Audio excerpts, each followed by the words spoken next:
All right, folks, welcome back. This is the midweek review for the ICT Mentorship. This is June 9th, 2021. All right, so we're looking at the daily dollar index. We moved off this imbalance. We were looking for that to occur, and it has done so, but now we're in this range right in here. And tomorrow we're waiting to see what the Central Bank of Europe is going to do. So ECB is going to have a monetary policy announcement tomorrow during trading hours, and it's probably going to give us some volatility. Now, I don't know, obviously, what they're going to say, and I don't know what the algorithm is going to do as a result of that. And also, these are times when manual intervention is seen.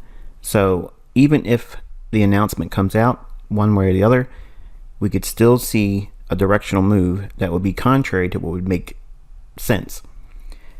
So I'm going to stay with the narrative that we have been working lower. We created an optimal trade entry in here, even though we had this little bit of a pullback in here intraday.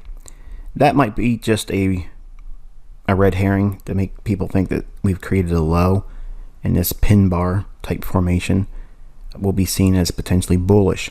Now, I'm not saying it can't end up becoming a bullish move. It takes out this high. I don't personally think that's likely to occur. I'd like to see it, again, make an attempt to trade below this low and work towards this level down here. And if we get some kind of wild announcement tomorrow from ECB, that could be the catalyst they use to reprice dollar lower.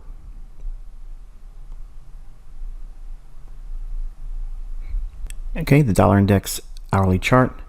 Next buy side liquidity pool is right in here and then here. This one has the sell side imbalance, buy side inefficiency with it as well. So if we do rally on dollar, we'll be likely to see it trade back up inside this imbalance. Below this low accelerates us down below to get the sell side liquidity below here.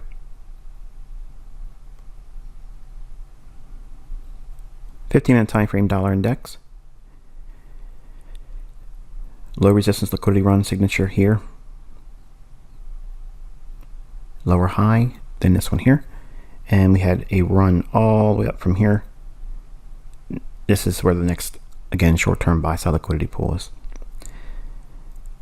All of this in here with this breaker, like if we trade back down in without taking buy side liquidity, this would be an area to watch and see if we get a reaccumulation there, and then send it to the 90-20 level buy side liquidity. All right, here is the economic calendar for tomorrow.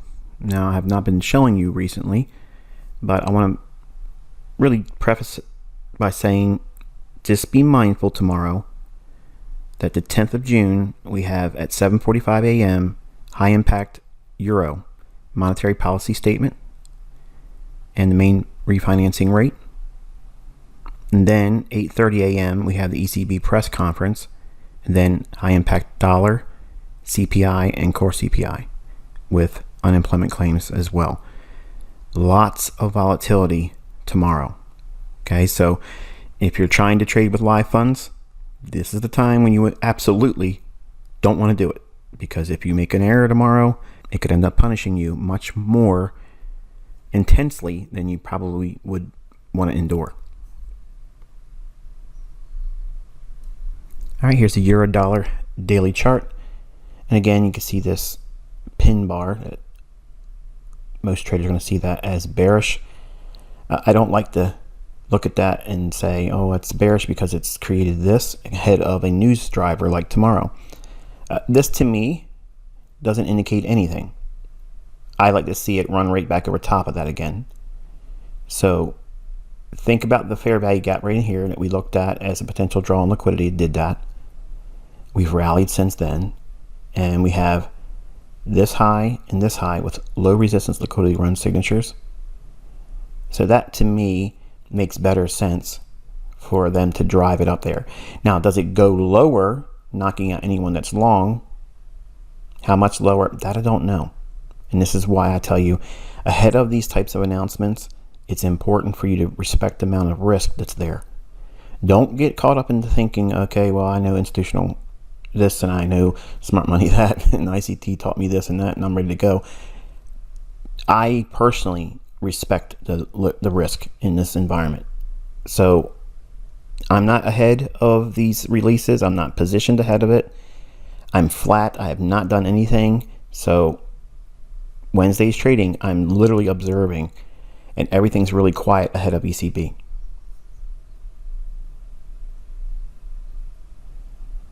Hourly euro dollar. We had a run into the rejection block in here. So we've had non-farm payroll reaccumulated in Monday.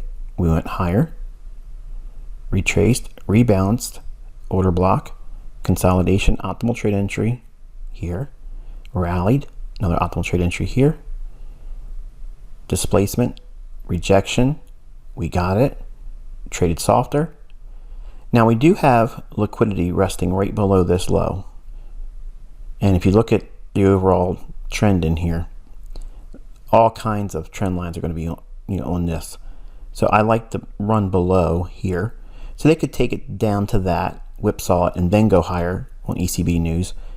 That would be something that would not be expected. That would be painful. People would not want to get right back in right away if they're stopped out. And or if I'm wrong and dollar does go higher and the euro is repriced lower, we'll be looking for a run below here, and it might need to come back into this area here one more time. And that to me doesn't bode well for underlying bullishness.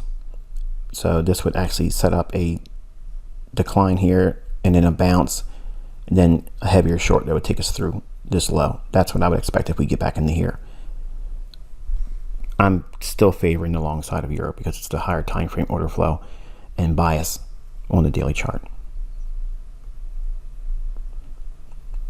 All right, here is what I shared on the forum on Monday. And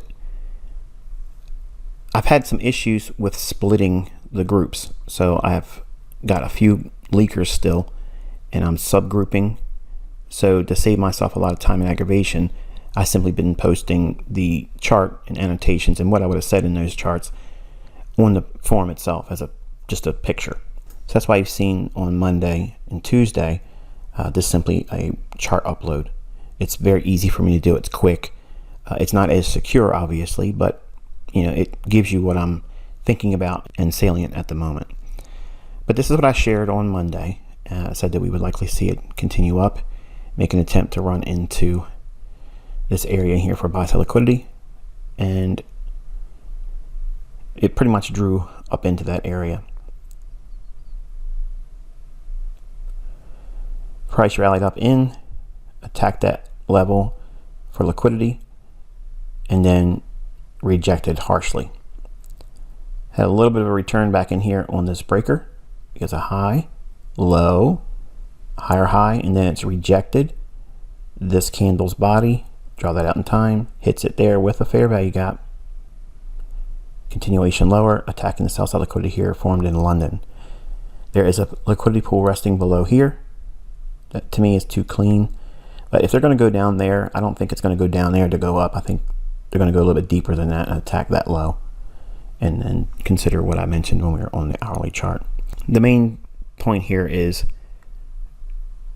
be respectful of the risk tomorrow. I'm trying not to point to specific things because I don't want to entice any of you. I don't want to give you that little nudge and you think it's like a secret code word for you to go in there and trade with live funds tomorrow. If you do that, you're gambling, okay? I want you to understand that you are gambling. Now, after the ECB announcement and say it's 9 o'clock in the morning, any imbalances or obvious liquidity pools that may be targeted, then yeah, you can go in and engage after that. But before that, you really are gambling. All right, here's the British Pound daily chart. And we have been maintaining this consolidation in here. We've had 1, 2, 3, 4 times pressing up into this old high. And again, if this thing breaks this low right there, your attention goes right to this area right there. Focus primarily on this candle's low.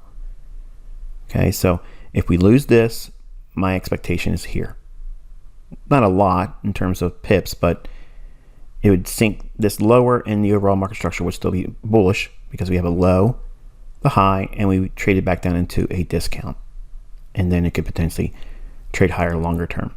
And again, that's assuming that we get weaker ECB announcement tomorrow, which allows the Federal Reserve to raise and reprice dollar higher. But I'm not going to go out on a limb and stand in front of this tomorrow and say that's what's going to happen. I don't know. So because I don't know, that's why I don't trade ahead of it, and I don't position myself in trades ahead of something like that. It's literally asking to get your clock cleaned. All right, here's the British pound. We've had many attempts in here now to try to get back above that 142 big figure. 1, 2, we failed lower here, failed again here, intraday, and traded softer. To me, again, this just feels like they're setting it up. Like it's classic failures to go higher. You can see books and authors and teachers, and they'll say, this is clear indication that whenever you see this, this is why you want to sell short.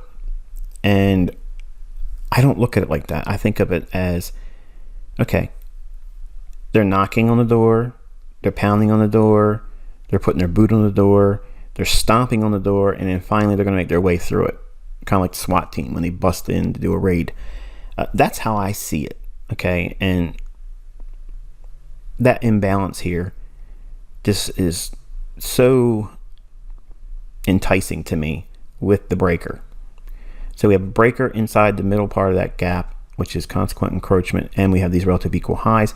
So even if it doesn't go all the way up and close in that gap, if it just goes to midpoint, then fails, then cascades lower to take out these lows, that to me would make more sense, especially considering we have this long-term trading range on the hourly chart. Now, long-term is a week or so. So that's what I'm saying here. Not that it's long-term in terms of like weeks and months, but long-term for an hourly chart, to me, this is a whole lot of consolidation and ranging that hasn't done enough, in my opinion, to take out this and to challenge this imbalance. All right, here's the British pound 15-minute time frame, and we rallied up, creating the high of the day in London, taking out buy-side liquidity, failed to get up into the discount low of the hourly sell-side imbalance, buy-side inefficiency. So we had a nice little optimal trade entry here on New York Open, displacement on the downside, attacked sell-side liquidity, and this over here as well. We had a retracement back up into the breaker, which is these last two down close candles prior to this run up. So we have a high, a low, the higher high. If that low is broken, we have it here.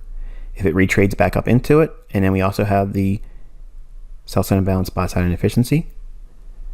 So it trades back up into that and the breaker. Sells off, attacks the sell-side liquidity here, and it's just consolidating around that.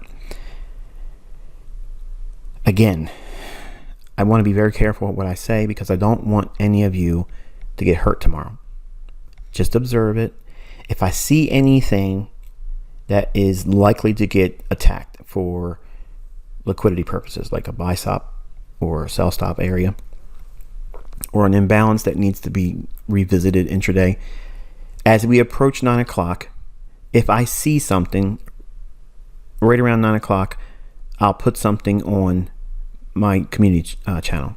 I'll just make a reference to something that I'm observing. It may or may not mean I'm taking the trade. It just means that that's where my interest lies after ECB has made its announcement and the 8:30 news embargo is lifted. All of that hits the market. What the chart looks like after that, then I'll take a look at it. But prior to that, I'm not interested in anything. So just relax.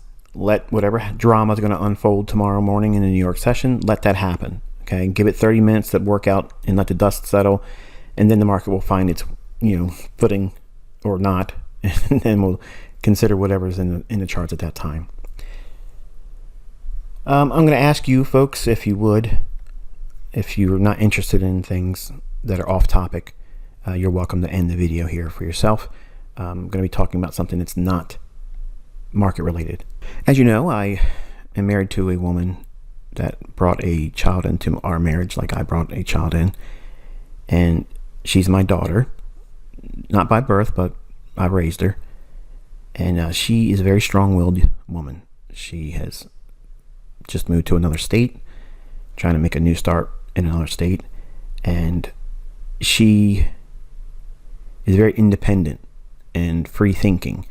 And I don't agree with a lot of the things she thinks about and how she holds her opinion, but I respect her opinion to feel the way that she does. She's the only one in our family that has taken the vaccines. And that was about 6-7 weeks ago. And she had both doses. And yesterday she started having a cough and she's having difficulty breathing. So I have been worrying a little bit about that this morning. And if you would, keep her in prayer, because she's not doing really good right now. So again, this is just to remind you folks, she was fine before she had the vaccine, and now she can't breathe. She has issues with her respiration. So if you could, please, if you're a person of faith, I would appreciate that. Just keep her in prayer, and hopefully the Lord puts his hand on her and allows her to get well. And that's going to be it. I appreciate your time, and I'll talk with you guys tomorrow. Be safe.